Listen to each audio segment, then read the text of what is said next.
We're calling our special reports this week, The Computers Are Coming. Of course, they're already here, and the advocates of high technology hold high hopes for the changes computers are making in all our lives. In the next several days, we'll look at the computer's effect on the job market, the computer as thinking machine, Japan's challenge to America's computer supremacy.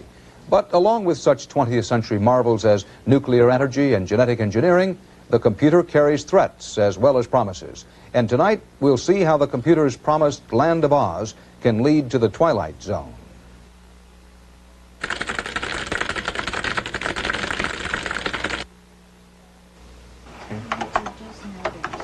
You have friends who work at these computer places, and they'll give you a password or two or a part of a password, and you just say, why not? Let's try to do that.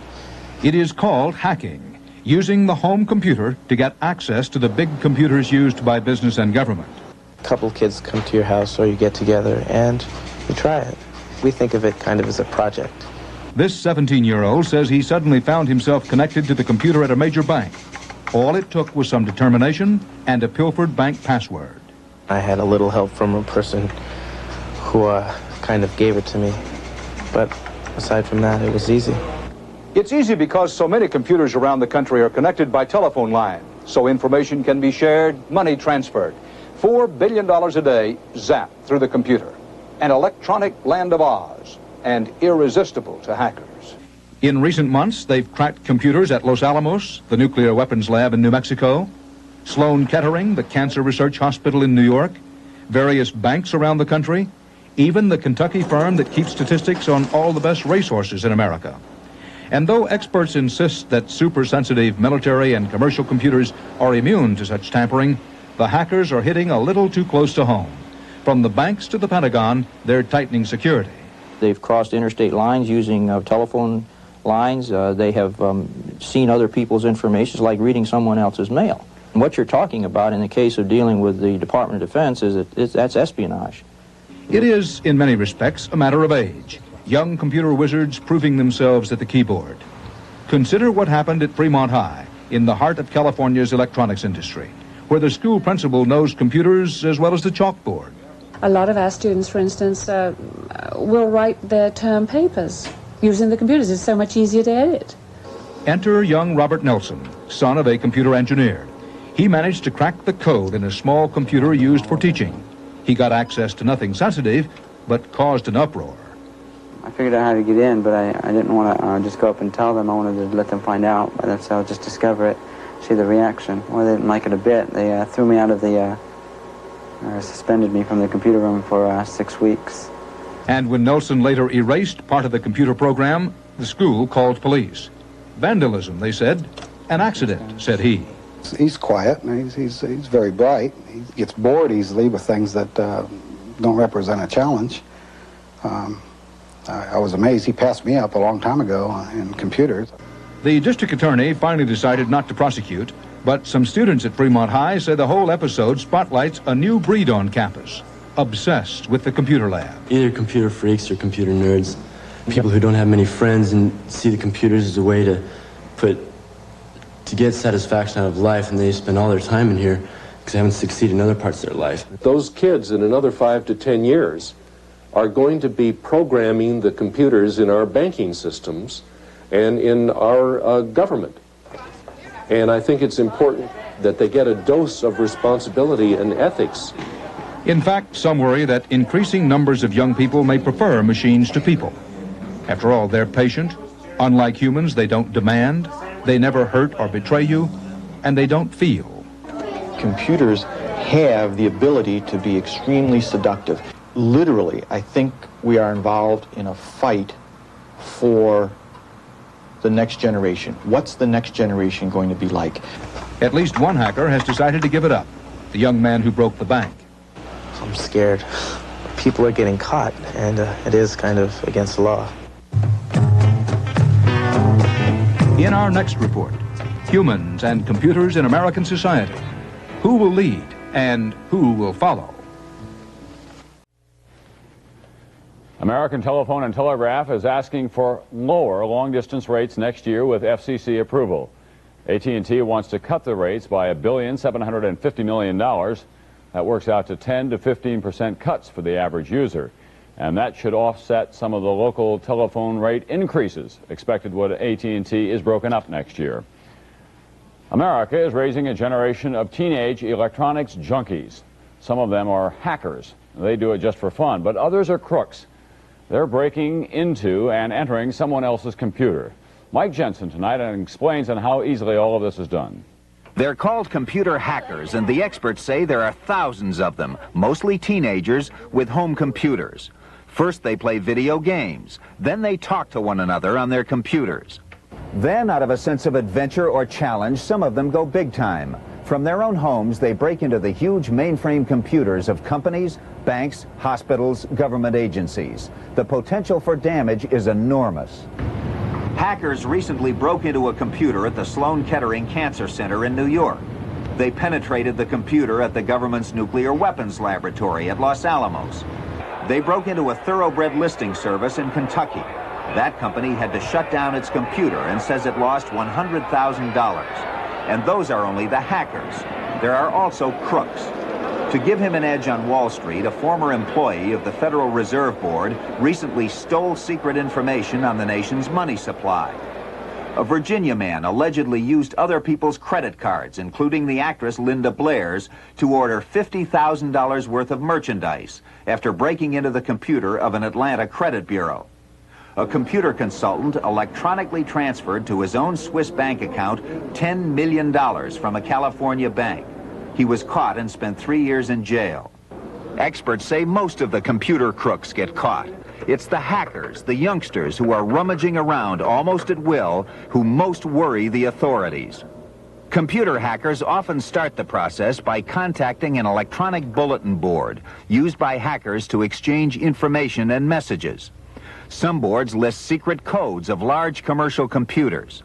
Next step, a company called GTE Telenet provides legal access to those big computers. Its switching system enables one computer to talk to another. Then it's right into the computer of a Los Angeles bank. Using a Telenet line and the secret password, the hacker dials up a computer such as the one at Security Pacific National Bank. Just that easily, he has penetrated the bank's computer. Neil Patrick of Milwaukee actually did that. And just by looking around, we stumbled on that program that was set up specifically for world loans and things of that nature. What was your feeling when you penetrated the computer? What did you think? It was in some ways shocking about how easy it was able to be accessed. Neil and his friends, who are members of an Explorer Scout troop that is advised by IBM on how to use computers, are being investigated by the FBI. Some experts say the Milwaukee hackers, led by Neil, are not all that unusual. Michael Schrag, a Washington Post reporter, says hacking goes on all over the place. The sort of stuff that I did when I was in school was we would change lesson plans. We'd go into the computer and change the answers to tests or pop quizzes, which I thought was a prank, and you know, it's what you do when you're in college. And maybe that's what these kids were thinking. It's what you do if you have the capacity to go into these systems, say, Kilroy was here, you know, we were here, nya, nya, nya, nya. Computer consultant Don Parker doesn't think it's funny or legal. And that it is not socially acceptable, and in fact a criminal activity, to enter someone else's computer system. The same way that it is not socially acceptable for you or I to walk into someone else's private office or home and look around in that home. But the nation's laws on computer crime are vague. There is no federal law against penetrating someone's computer. Only a handful of states have such laws, and they apply only within their own boundaries, not to someone using long-distance lines to penetrate a computer in another state. So the experts say that until the law catches up, the answer lies in more secure computers, scrambling the input and output, taking computers off public telephone circuits, keeping passwords secret, and teaching hackers that no matter what the law says, breaking and entering electronically is simply not right. Mike Jensen, NBC News. 7 high-tech teenage computer hackers who hacked their way into other people's business once too often today made it into one more file. They have police records. They were arrested for getting and letting hundreds in the computer underground get their hands on computer secrets, from the Pentagon to people's credit cards. Bob Simon reports. If life used to imitate fiction, now it copies the movies. War games, the computer replacing switchblades and razor blades as the teenage weapon of choice. Comic books and candy bars, that was yesterday. Today it's national secrets and Telstar satellites. You can go to jail for that. Only if you're over 18. In New Jersey, 7 kids under 18 have been arrested, their computers confiscated. Their crimes, tapping into Pentagon codes, tapping into other people's lines of credit to buy stereos and radar detectors, disseminating information on how to make explosives at home. Boys will be boys, right? Not according to a New Jersey prosecutor. Do you think these kids were just playing around? No. What do you think they were doing? I think they were stealing. And who's working on the cases of these 7 teenagers? AT&T Corporate Security, Middlesex County Prosecutor's Office, FBI, and Secret Service at this time. But what did the boys' parents think? They didn't actually know what he was doing. They were intimidated by the computer. Here's where this kind of teenage crime is happening. On the street where you live, in your house perhaps, upstairs with the posters and the cassettes. When you think your kid is studying, that's precisely when he or she could be robbing someone blind. Start worrying when the music stops. The music stopped for these kids when a post office worker found too many packages and bills piling up in one box under a fictitious name. The 7 arrests have already led police to 630 other names. At a computer convention in Chicago today, the best minds of the industry were not surprised by the story. We know that when we're using any kinds of codes or special numbering systems, that eventually, if you work long enough at it, you can break the code. Broken by inquisitive minds, the minds of America's children. And it's the inquisitive young mind that makes America what it is today, and that's how we get all of this technology we have, right? New technology, new laws. The teenagers are charged under a brand new New Jersey law, which makes it illegal to break and enter with a computer. Bob Simon, CBS News, Plainfield, New Jersey. The charge is conspiracy and computer theft. Those involve teenagers in New Jersey who use their computers to reach even into the Pentagon. Here's ABC's Stone Phillips.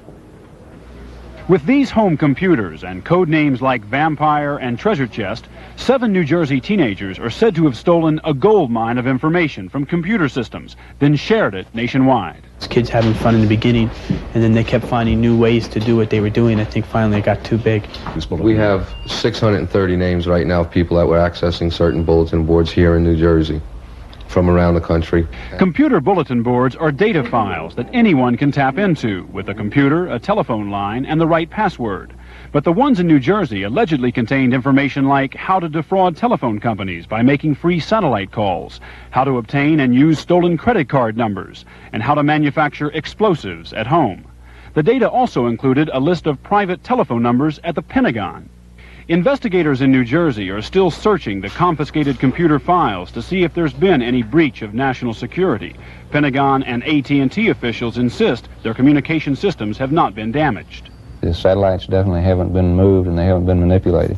According to the American Civil Liberties Union, the only damage is to the constitutional rights of the 7 youths who've been charged with conspiracy and computer theft under a new state law making it a crime to obtain data from a computer system without authorization.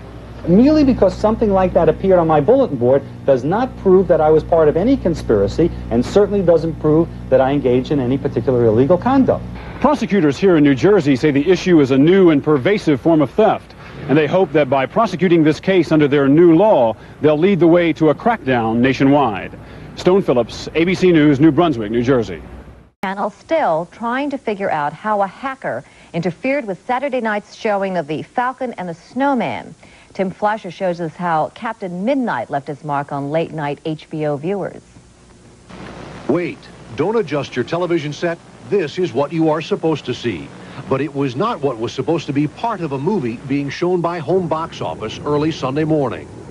The movie starts to fade, and in its place, this 5-line message. Good evening, HBO, from Captain Midnight. $12.95 a month? No way. Showtime movie channel, beware. Captain Midnight apparently turns out to be the Blackbeard of satellite pirates. Normally, a televised signal is first transmitted by HBO to one of a number of satellites above the Earth. From the satellite, the signal is then beamed down to various customers, mostly individual cable companies. Early Sunday morning, someone apparently knew how to transmit a signal to the same satellite, and that much stronger signal was able to overpower the one from HBO. Of all the pay cable services, HBO was the first to scramble their satellite transmissions to prevent those that had satellite dishes from receiving the service free. Now, others are expected to follow. Showtime and the Movie Channel are scheduled to scramble their signals next month. And today, in light of the satellite interruption, HBO is apparently adding other measures. Corporate Vice President David Pritchard only saying, "We are taking several measures to secure our signal." But HBO officials are quick to point out this apparent satellite jamming problem does not stop here. It could affect other operations. It's not so much they are playing a game with HBO, said one company official. Somebody has interfered with a satellite transmission, and it could happen to other broadcasters. John Seraphin is in charge of licensing the various satellites used by Capital City's ABC. In any technology, it's been my experience that somebody will figure out how to eventually beat the system. But it would take a lot of expertise for somebody to intentionally do this. The concern over satellite interference has prompted the Federal Communications Commission to issue warnings to what he calls abusers of satellite uplink systems. This comes about, says one FCC public notice, because those in the industry were, quote, concerned about specific instances of satellite interference. Now that there has been one more instance, the FCC is hoping to come down harder against the abusers. Reporting from Manhattan, Tim Fleischer, Channel 7 Eyewitness News. In fact, the FCC has legislation pending right now before Congress that calls for stiffer penalties for people found guilty of this kind of satellite jamming. For some time now, there has been building a new kind of white-collar crime, high-tech, big bucks, mostly young people involved. They don't share a family name, such as the Bonanos. They do share a family secret about some of the technology of the 1980s. Richard Schlesinger has been investigating electronic muggings that are costing surprisingly high millions. While the personal computer is rapidly becoming man's best friend, it is also becoming the tool of choice for a new generation of criminals. Someone's American Express number. Yeah. Read it yourself. Oh, God.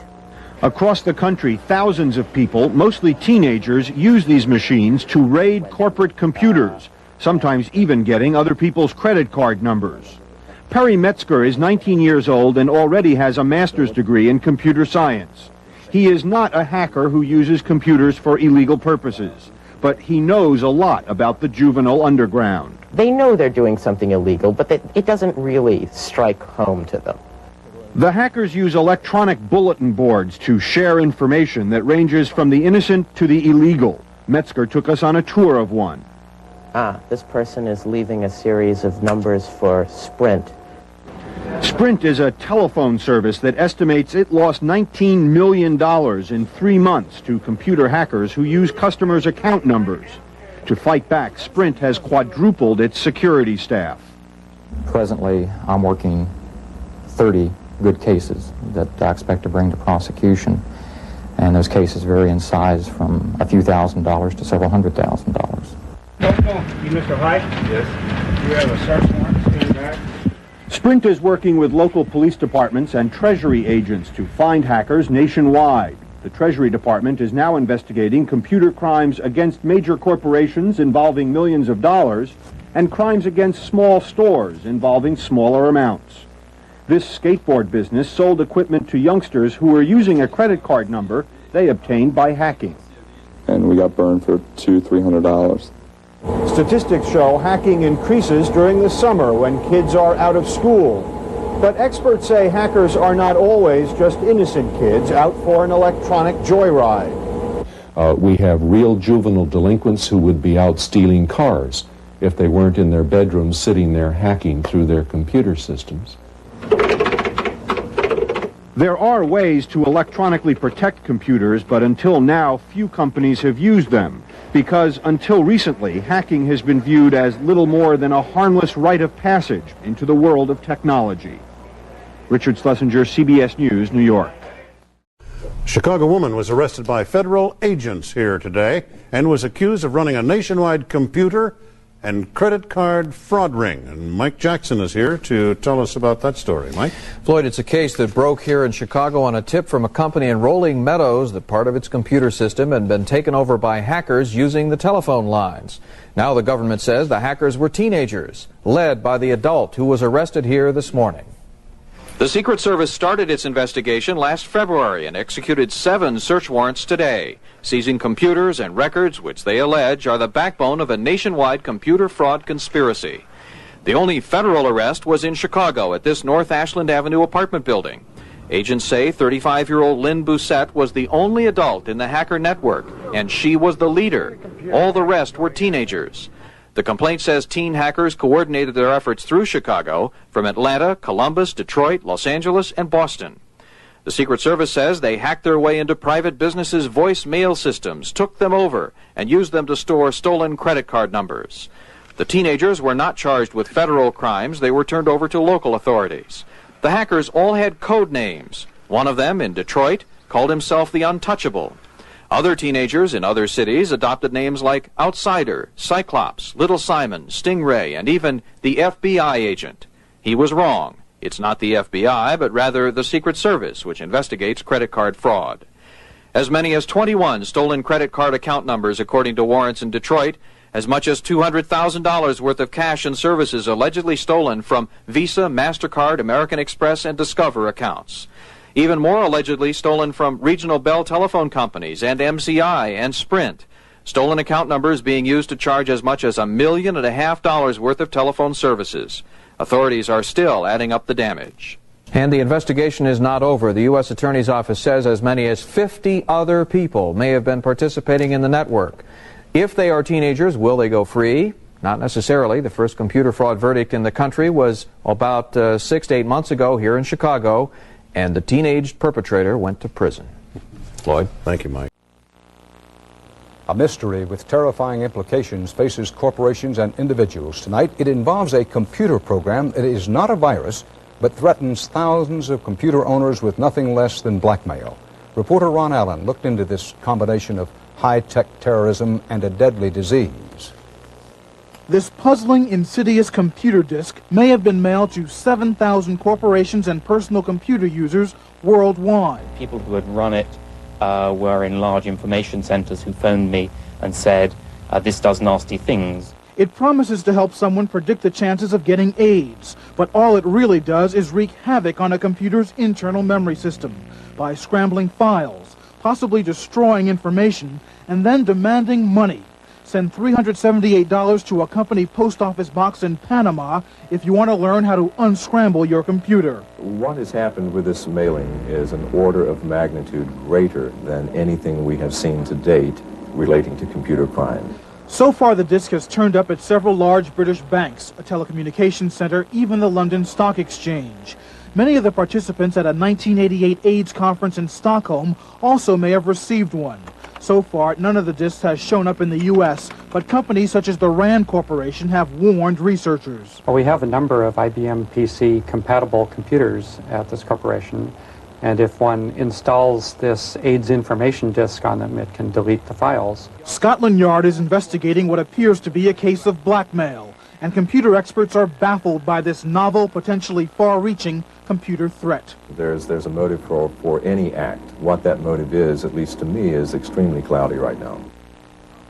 Saboteurs purchased the mailing list from several well-known magazines and possibly spent tens of thousands of dollars distributing it from a London office. It is not the work of an amateur hacker. Dan? Ron, any idea who's responsible for all of this?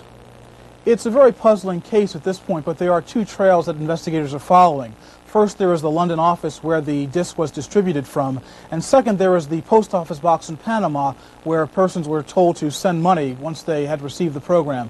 But so far, we don't know if any of those trails have produced many leads. Dan? Ron Allen in Los Angeles, thanks. In Washington, it's beginning to look a lot like Christmas.